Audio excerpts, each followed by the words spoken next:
Hello and welcome to Built Environment Matters, a monthly podcast brought to you by Bryden, an international company of technologists, designers, architects, engineers and analysts working for a better built environment. Bryden believe in design to value, to cut carbon, drive efficiency, save time, make beautiful places and build a better future.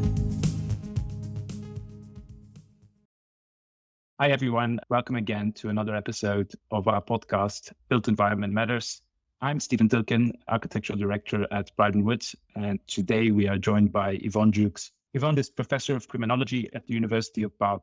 She teaches both criminology and architecture students and has worked as an expert consultant on numerous prison design and build projects and prison refurbishments around the world. Yvonne has won 2 prestigious prizes for her work on prison architecture and design and how they can help to rehabilitate rather than punish. The ESRC Celebrating Impact Prize for Societal Impact in 2020, and the Market Research Society's President's Medal 2021. Yvonne has published extensively on the potential of architecture to rehabilitate rather than punish, and she's currently writing a non-academic book about her personal experiences of researching prison architecture for a general audience. She's also writing an article about her work on the design of the new Limerick Women's Prison for the Architects Journal. Hi, Yvonne. Welcome to our podcast. It's great to have you. It's very nice to be here. Thank you. You had a very distinguished career and your work on criminology and prison architecture is internationally important. Could we start by asking why you became interested in criminology in the first place? Yeah, I came to criminology quite late, actually. I did an MA in mass communications research. And during that master's, I became interested in audience studies, which basically found that television viewing is gendered, and that by controlling the TV, the dominant social group, men, or when they're not their male children, restricted access to less powerful members of the household, women and girls. But looking back, I realised that these studies of TV viewing actually had quite a lot to tell us about space and how space underpins claims to power. So the research showed that men enjoyed uninterrupted access to the television and would watch TV from a favourite armchair in the main living room, the main point of relaxation in the home. They'd have the remote control to hand on the side of daddy's armchair, and they determined the conditions under which television was watched. So some programmes would have to be watched in absolute silence. Other programmes, they would permit enthusiastic participation, for example, and women tended to watch TV. This was sort of back in the late 80s, early 90s, these studies were carried out. They found that women tended to watch TV in a much more haphazard and distracted fashion, frequently combining the viewing of their favourite programmes with attending to the needs of other family members. So the typical scenario was that the woman would be in the kitchen, cooking everyone's tea, watching their favourite soap opera on a grainy black and white portable TV screen. And in contrast to their husbands, women were still at work in the domestic sphere, even if they had paid employment outside the home. So all this got me thinking about what would happen in an all-male environment, a prison, for example. Would some lower status men effectively be feminized, for want of a better word, and have their viewing preferences quashed by the more alpha males in the group? I'd heard anecdotally that communal TV rooms in jails were flashpoints for violence. They became violent when prisoners disagreed over which channel was watched, because obviously you couldn't have a separate TV room with, all different channels on. So some negotiation had to go on. And I'd heard that prisoners would literally be in the TV room with their backs to the walls. And I found all that very interesting. So most TV rooms in prisons had metal chairs bolted to the floor so they couldn't be picked up and used to crack anyone over the head with. And I was kind of interested in power, in the ways that power flows through prisons and how it's mediated in these ways. By the time I started my PhD, in-cell television was being introduced. Communal TV association spaces were being phased out, precisely for the reasons that they could become very violent and ignite tensions. So my PhD actually ended up being about in-cell television and other media. And although a lot of prison officers initially expressed opposition to prisoners having personal television sets in their cells, they soon came around to the idea because it meant that prison regimes were quieter, more ordered, less violent. Inmates could be locked up for longer periods and they didn't mind because they now had an electronic babysitter, as the governor put it. So Television is now a powerful incentive to good behaviour, because if a prisoner is disruptive or uncompliant in any way, they can have their TV set taken off them, and that's a very powerful sort of bargaining chip. And in-cell TV was effectively used as a sweetener, I guess. So all this has a bearing on the architecture of prisons as well, because prisoners spend more time in cell, less time on the landings or in social spaces. And yet we seem to be value engineering the cell to a point where it becomes the antithesis of the kind of space where we would all ideally like to watch television at home. Sort of very interesting route into prison design. Very surprising. I didn't expect you to have ended up in prison design, starting from studying families watching television. Very interesting. So you said then you sort of moved on from media-related studies and completely started focusing on prison architecture. Was there like a specific event or prison that needed to be designed? What was then the key moment that you decided to completely focus on prisons and prison architecture? I'm not absolutely sure. I've got a lousy memory, and I wish I could remember that light bulb moment that I had, but I can't. I do remember that I was asked to write a book chapter about prison architecture, and it was on the basis of very little knowledge or experience. But I thought, that sounds interesting. I'll do that. And that was in about 2006 that I was asked to do that. I think it was published in 2008.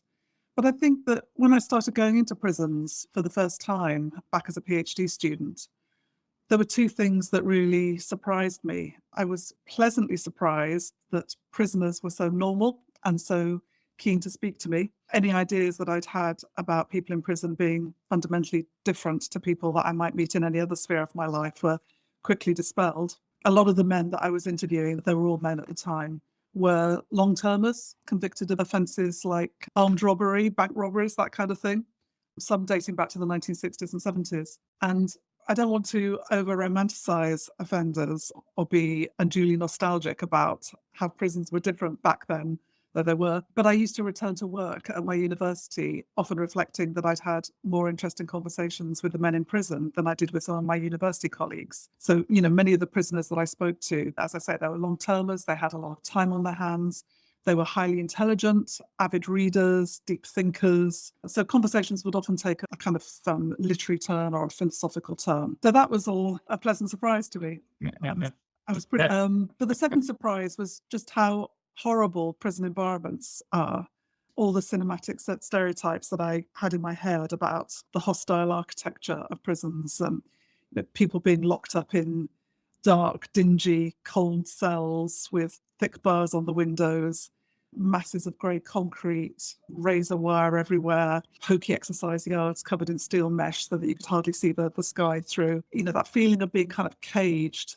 All of that was a shock to me, and it seemed so antithetical to the idea of rehabilitation or even being human, actually.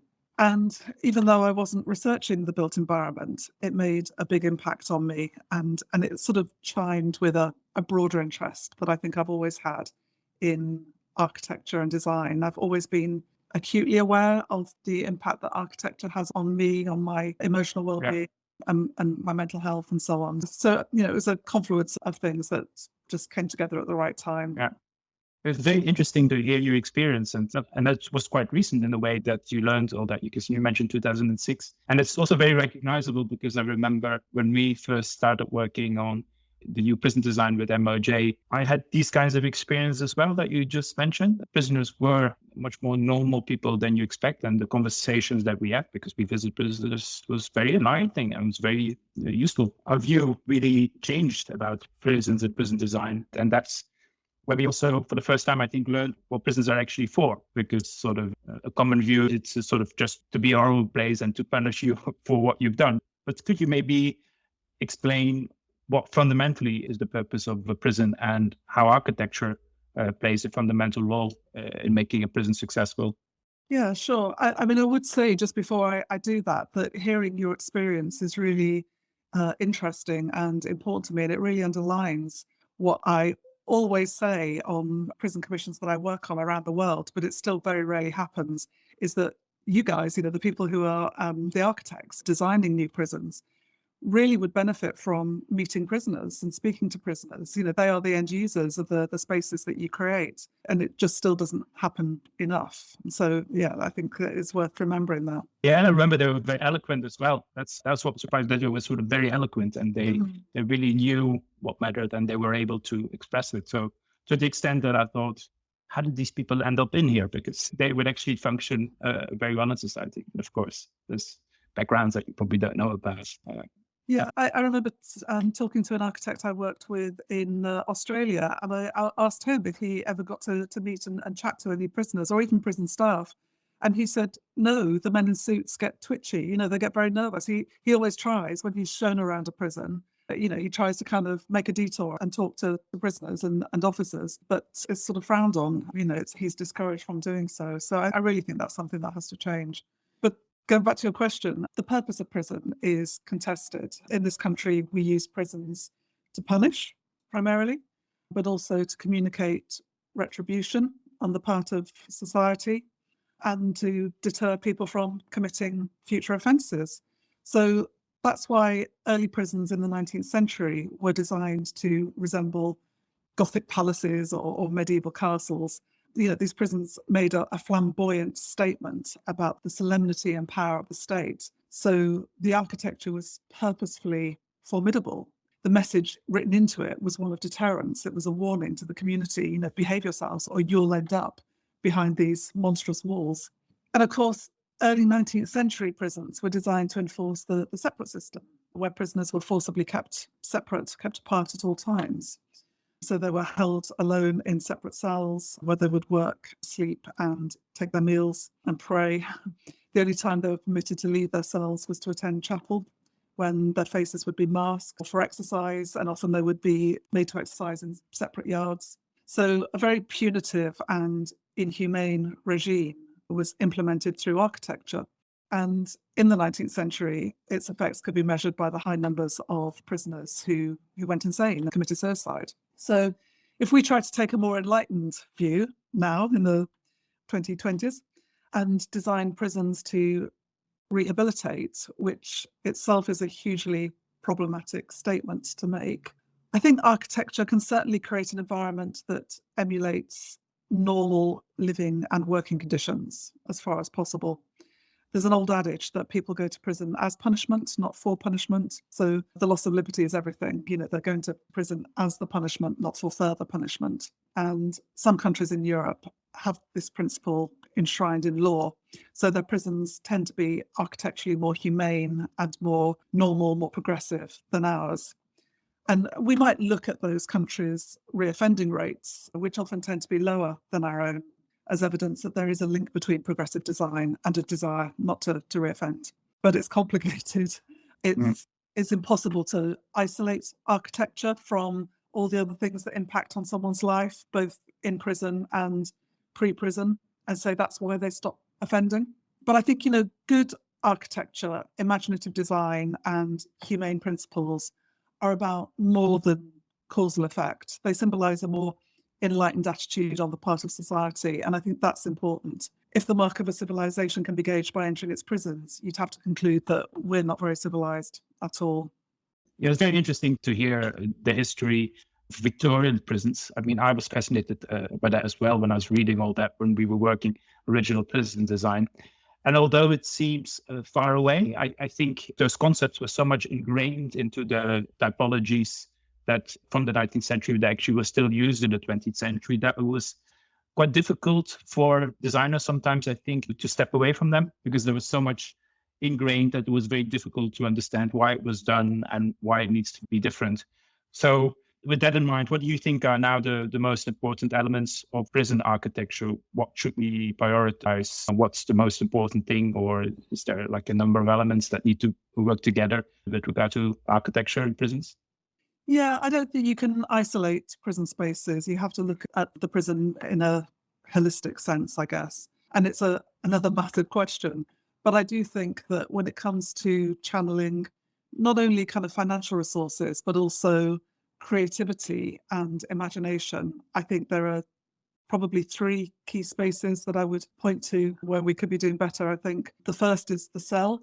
It's the only private space a prisoner has, and I think it should be private. Prisoners shouldn't have to share a cell unless they choose to. Sometimes there are good reasons, if someone's a suicide risk, to have someone of their choosing as a cellmate to sort of buddy up with them can be beneficial. But generally, cell design is overwhelmingly determined by security and cost constraints, with the aesthetics of homeliness or domesticity coming a long way behind, if considered at all. And I think this is a problem. The main priorities now are to use indestructible materials and create spaces with no ligature points in which prisoners can harm themselves or others. And I think this tends to lead to very anodyne rooms that might design out suicide, but possibly increase suicide ideation. And I have no data on this. I've never researched the link between design and suicide or suicidal feelings, but I have stood in an as yet unoccupied 2-bed cell in a recently constructed prison in the UK a couple of months after it opened. And as I stood there looking around at all the cheap ply and plastic furniture and staring through the vertically barred window at an identical building straight opposite, I imagined that if I was confined in that space with another person because it was double bunked, I might feel suicidal. It was a pretty bleak and impoverished space. So, I think I always say to architects, let's imagine prison cells more like high-end student halls of residence and design the rooms accordingly. I think secondly, reception is really important. It sets the tone both for prisoners and for visitors. So in recent prison builds, for example, in this country, there's been a move towards designing in waiting rooms for prisoners in reception rather than holding cells.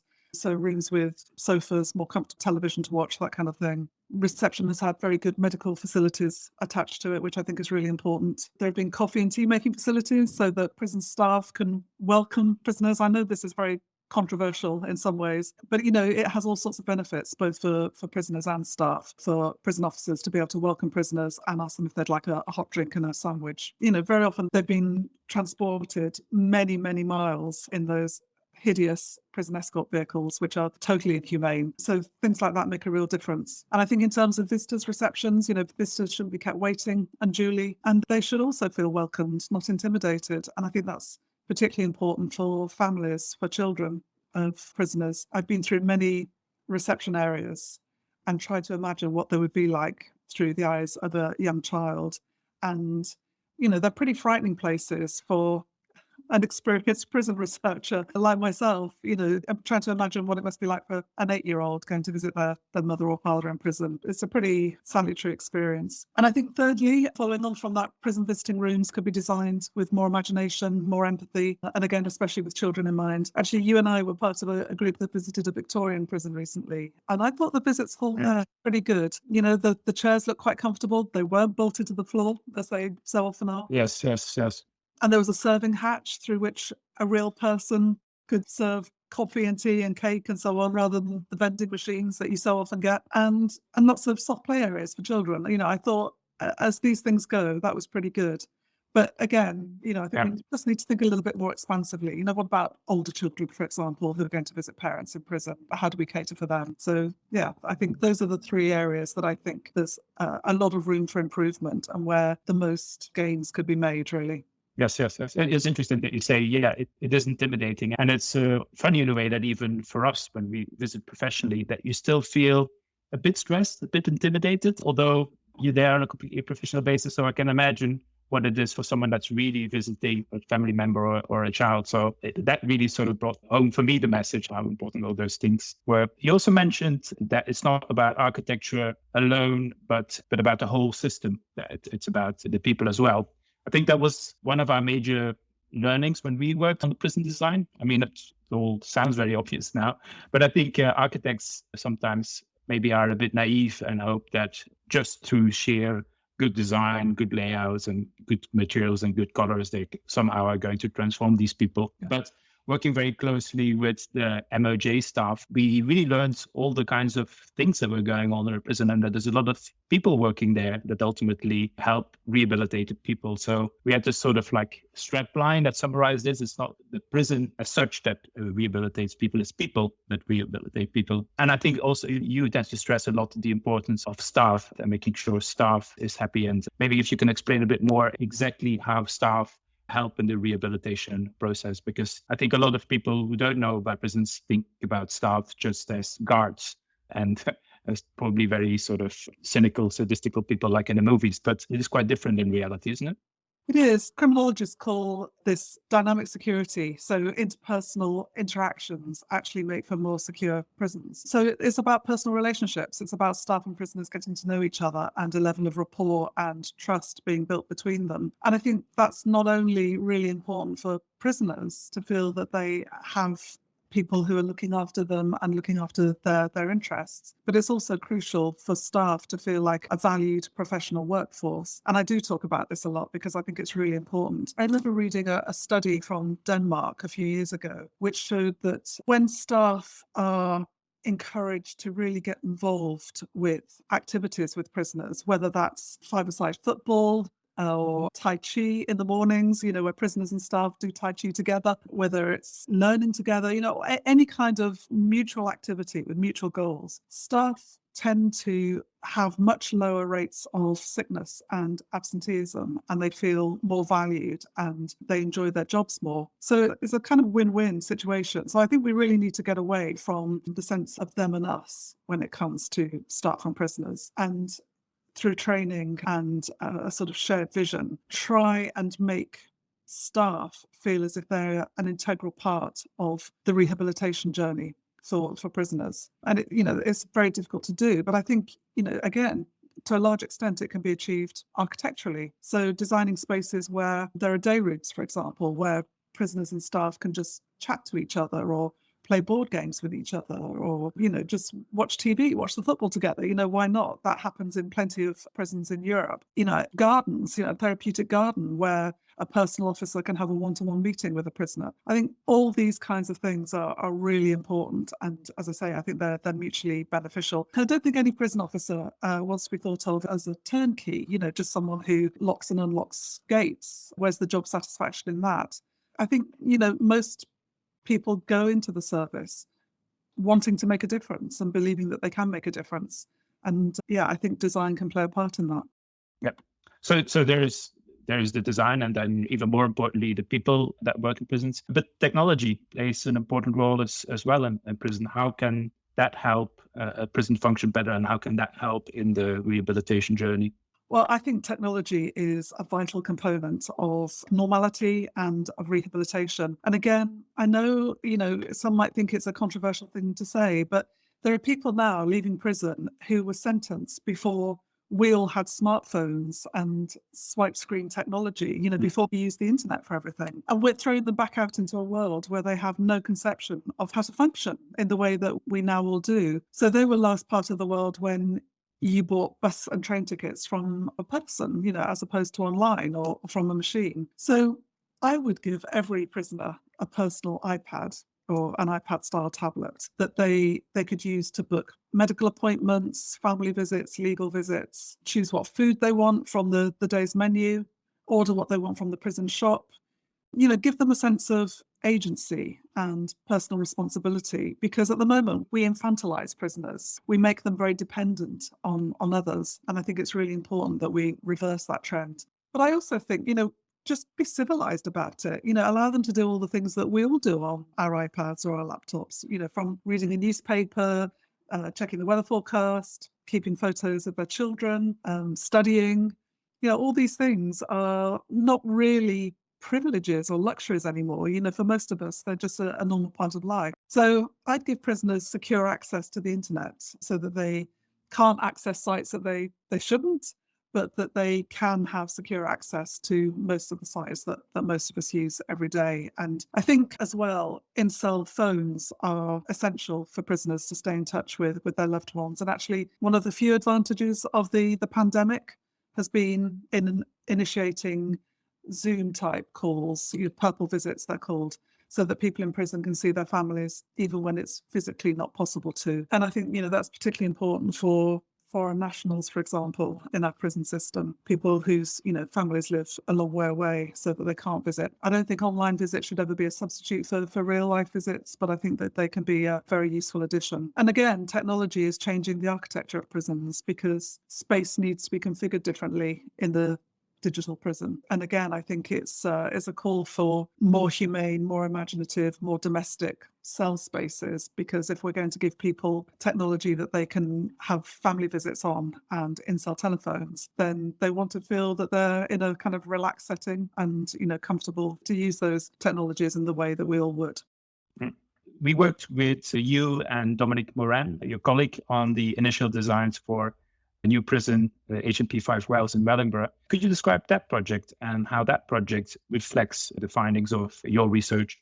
Yeah, it was a long time ago now. I mean, it was early planning stage that Dominique Morin and I presented research findings to Bryden and to the Ministry of Justice. I think it was about 6 years ago, but it actually feels like longer. I've been to a lot of prisons since then. But I think my mission was to try and get everyone thinking about prisons and the people who go to prison differently. And I think we were advocating a more humane approach, suggesting that prisons should be designed along similar lines to other types of civic building. I expect we talked a lot about the importance of green space. And, Bryden were very keen to incorporate academic research into the master planning. I remember that you and your colleague Jamie arrived at one meeting with a pile of academic textbooks under your arms, including some that Dominique and I had written, which was very nice to see. So that was in the very early days, and I've seen a few images of HMP 5 Wells, but just what's been in the newspapers and on Twitter, basically. The images show bright colour palettes, glazed walls, views of green space and blue space. I think there are views overlooking the River Nene. And I saw on Keir's website that they say that the built environment is conducive to rehabilitation. So although it's a very large prison, they've made some efforts to make big feel small, with each landing able to be split into 3. So each spur holds 20 men, basically, I believe. But there's an association room for prisoners to use, and the visitors' hall has been designed to be open and light and to instill a sense of normality for those visiting. And I think a lot of those ideas came from the presentations that Dominique Morin and I did at the MOJ. But what I'm increasingly coming to realise is that research project, which ran from 2014 to 2017, and I should say it was funded by the Economic and Social Research Council, the ESRC, which is our main academic funding body. That research project had a real impact on how we design prisons now in the UK and Ireland, and also further afield in Australia and New Zealand, for example. And I think the conversation has changed as a result of that research. Early on at the MOJ, if you remember, we were having discussions about horizontal bars or vertical bars on windows. And I remember an early conversation where Dominique and I were trying to persuade the MOJ that there shouldn't be any bars on windows. And the conclusion at the time was that you could have horizontal bars for women and children in custody, but for adult men, the bars had to be vertical because they had to signify punishment. That was seen as symbolically important. And now, thanks to that research and Bryden Wood's involvement and belief in it, the new prisons at Wellingborough and Glenparva won't have bars on the windows at all for the first time in English penal history. And I think we can be proud of that. I think that is a small but really significant achievement. Though I do need to emphasise, I am a criminologist, and I do believe that we should be decreasing the prison population, not building new prisons. Prisons are a statement of failure, and we shouldn't be trying to build our way out of the crisis of overcrowding. We should be looking at sentencing policies and alternatives to prison. And I think, it's really important that I say that, because there are elements of my work that are a bit of an ethical minefield for me, actually. But these prisons that are currently being built, I think that Dominique and my research and Bryden Wood's involvement in the early stages have really changed the conversation, and there are quite significant incremental improvements being made to the design of prisons. And I think it's important not only for the quality of life benefits that they'll bring to people in prison, including staff, but also for what they say about us as a society, what they say about our attitudes to people who go to prison. Yep. And although you sort of mentioned some sort of disappointing first meetings with MOJ and discussions about what prisons should be like, I think I remember later on when we were talking to MOJ in the context of the prison estate transformation program, I think you were quite pleasantly surprised and positive about it, because I seem to remember that Dominique and you were sort of saying, oh, this is really interesting. We feel that MOJ is opening up. They're making more space for innovative design in prison. So I would say that apart from the research and the design that we did, that MOJ with its attitude as a client played an important role as well, in a way to be open to all this kind of thinking and to make it possible for us to make those changes. So maybe it's what would you recommend to governments or sort of future clients that need to build prisons about having the right, I guess, open attitude or be ready to sort of start like a fundamental dialogue about prison research and prison design? Yeah, I mean, I think you're absolutely right, Stephen. But, there are lots of smart people and compassionate people working in the Ministry of Justice and very experienced people, but they are constantly kind of torn between what they know and what they're open to hearing from evidence-based research from people like myself and Westminster, what the politicians are saying and thinking. And, one of the big problems in this country and many other countries is our populist press. The Daily Mail test is the thing that was mentioned almost more than anything else by civil servants. Would this pass the Daily Mail test?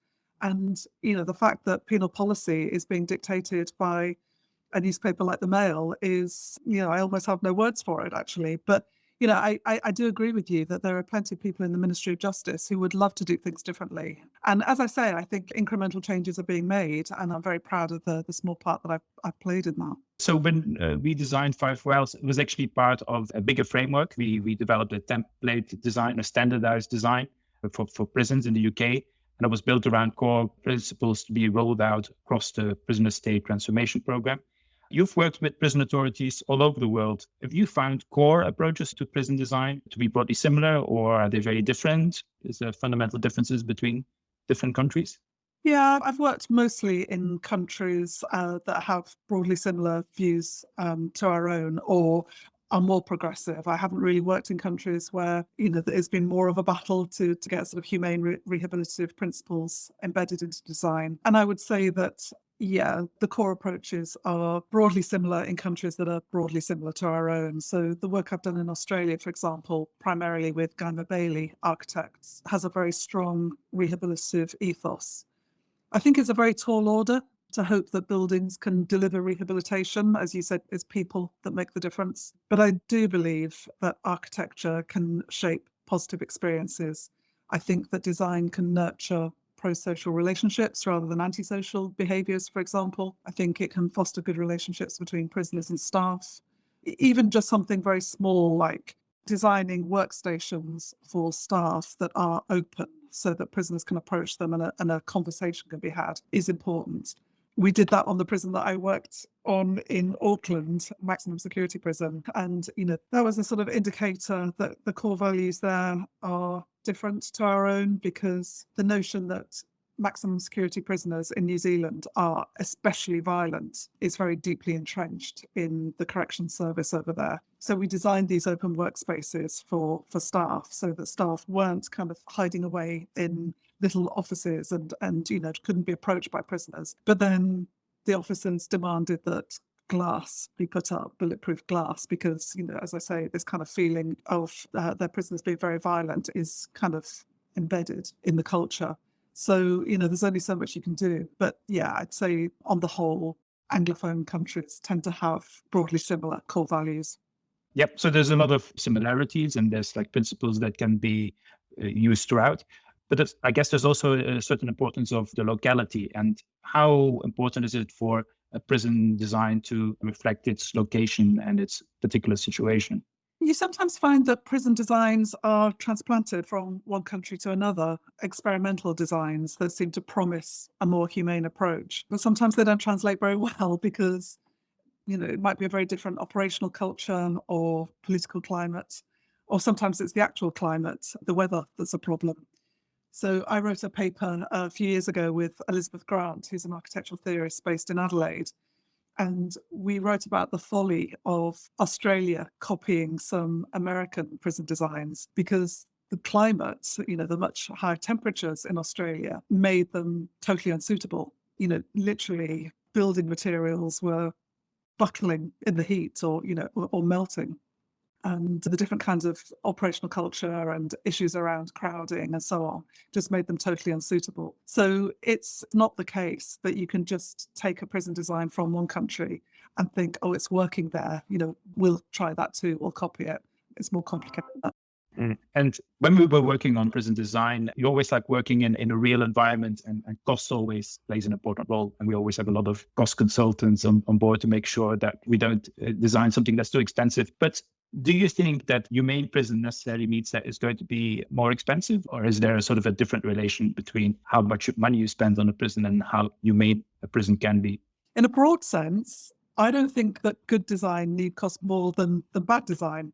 But it's perhaps a question of diverting money from some things to others. And I think that requires political will and a willingness to invest in architecture that encourages the kind of interpersonal relationships that we've been talking about, rather than expensive, hard security measures. The three areas that I spoke about earlier, I think the cell and the reception area and visiting space, are worth investing more money in and more imagination in. And I think, I've noticed that the cells in Five Wells, for example, look cheap, in all honesty. That space is home for people in prison, and I wish more money was being directed at making the cell feel more domestic and just a nicer environment in which to spend a lot of time. I think one aspect of the environment that's often a casualty of budget cuts is the landscaping. I've seen a lot of prison designs around the world that start with really impressive landscaping. And, there's a lot of research that shows that access to nature and views of green space are highly beneficial to the health and well-being of people in prison, as they are to all of us. But all too often, when money becomes tight and corners get cut, it's the landscaping that's compromised, and I think that's regrettable. One other thing that I'll say is that prisons tend to cost about the same amount of money, I've noticed, about £250 million, and that just seems to be the standard budget. So it's what Five Wells is costing, it's what the last prison built in England and Wales cost, Berwyn, which opened in 2017, and it's also what Halden prison in Norway cost, and it's Halden that is generally held up around the world, universally proclaimed to be the world's most humane prison. But Berwyn holds 2,106 men. The capacity of Five Wells is 1,680, so there's quite a significant difference there. Halden holds around 250 men. So cost per head or cost per bed varies quite dramatically, and that inevitably has an impact on the quality of services, the fixtures and fittings, the finishes, the building materials, the landscaping, and so on. So yeah, I think that's something to really think about. And Five Wells is going to be a big prison, but it's not as big as Berwyn, and that is a small step in the right direction, I would say. But there's a wealth of research that small prisons are better than large prisons and succeed on the whole range of outcomes and indices. So yeah, we should be doing better. And I think in that sense, a lot of good academic research and evidence really helps in that journey, because I remember when we were designing the template, and which ultimately is built in Five Wells, there was constantly this tension between spend less and save money, but sort of try and achieve all those rehabilitation objectives. And sometimes these discussions were difficult, because it's always very easy to measure how much something is going to cost, but it's much more difficult to measure the positive effect a design decision can have. So we felt that was difficult. But I think based on all the input that we had from you and also from the staff at the MOJ, we found that it was much easier to make the difficult decisions and help the Ministry of Justice make bolder decisions and spend where they need to spend money to make sure they achieve their objectives. So what do you think are the main barriers that still need to be overcome to improve prison design? Yeah, it's a good question. I think the main barrier is lack of political will, fueled by what politicians think the public wants. I'd love a politician to be brave enough to initiate a public conversation about how much prisons are costing us, the taxpayers, and who goes to prison and why. People need to understand that prisons are full of the poorest and most vulnerable members of society. And I would love a national conversation about how we could prevent people from entering the criminal justice system in the first place, what kinds of social and community level support they might benefit from that would ultimately make society safer. And then we could talk about what we might want to spend the £250 million that every prison costs. And of course, that's just the cost to build. There are massive ongoing operational costs to add to that, as well as other kinds of costs to families and communities. But instead of building more prisons, why don't we invest the money in the health service and schools or community resources, libraries, public parks? That's the conversation that I'd like us to be having. Yeah, not just build more slightly better prisons, but rethink it as a whole. So based on your experience and in a way, sort of the increasingly more enlightened attitude, in a sense, from Ministry of Justice, for example, how positive are you about the future? And do you think that we can see even more dramatic positive changes in prison design or the whole approach to prison design or incarceration? I wish I could be more optimistic, but the answer is not very. It's hard to be optimistic when the government have committed to providing 10,000 new prison places, including 500 new prison beds for women, based on the spurious logic that they're funding more police officers, and that naturally equates to more women in prison. I mean, this is pretty horrific. A lot of women in prison are victims of far more serious crimes than they have perpetrated. And the collateral damage to their families of women being in prison in particular is terrible, and it's a stain on society, really. I personally believe that we could be letting about 85% of women in prison out of prison, and that we should be doing so. So, it's hard to maintain any level of optimism in the current political climate. Prisons are seen as an easy win by the political classes. All the decision-making is populist, aimed at keeping the Daily Mail on side.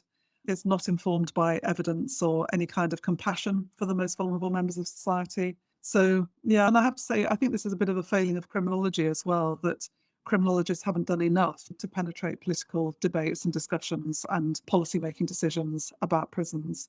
But yeah, all I can do at the current time is to keep promoting a reformist agenda, I think, although I'm an abolitionist at heart.